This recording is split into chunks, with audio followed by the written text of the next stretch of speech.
What's going on, warriors? I hope you have a fantastic day. I am Lycan Warrior and welcome to the channel. So in this video I want to talk about will Fallout 76 support factions and RP. Alright, so starting off with RP. Fallout 76 seems to be very focused on RP despite it being an online multiplayer game. Their decision to make PvP more of an optional extra seems to support that fact.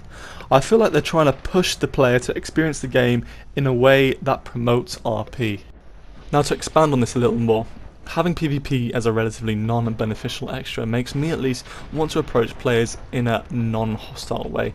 Now this can obviously lead to a variety of different experiences, which I believe what Bethesda are intending. Now there are definitely in-game mechanics that do support RP, including the Emot Wheel and the local voice chat.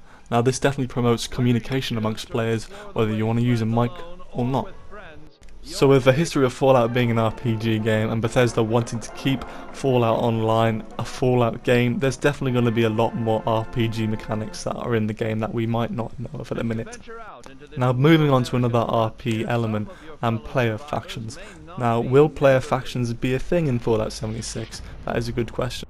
I know a lot of people, myself included, want to start player factions, where you either have like a BOS or Brotherhood of Steel kind of style faction, or a Minutemen kind of faction, or you want to be an Atomic Cat or whatever it is. People want to do these things, but so far we've only seen a 4-player kind of co-op. It seemed maybe limit. We know that we are going to be able to RP as these characters or these members, but we don't know of any mechanics that are going to support kind of player factions. I believe player factions is something that needs to be supported by Fallout 76. The fact that there are no NPCs except robots or enemies makes me kind of worried that the game is going to feel almost empty or lonely.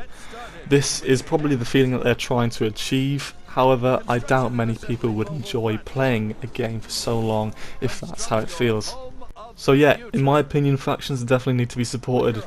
This is something that gives players the chance to create something of their own, something that enhances their experience and makes it more immersive. I mean, imagine building a Minutemen faction where you build your own HQ, you have your own player roles with each one, you have your general and then your Minutemen, and maybe you all decide that you go after bounties where people have been griefing the populace of West Virginia and you're trying to help them. This would make the game so much better in my opinion, and I'm really hoping that they add it in some way, shape or form. And that's it for this video. Let me know in the comments if you are going to be RPing in Fallout 76, and if you are, let me know what you're going to be RPing as. Let me know as well if you want a faction, what type of faction would you create. Thank you very much for watching, and I'll see you guys later.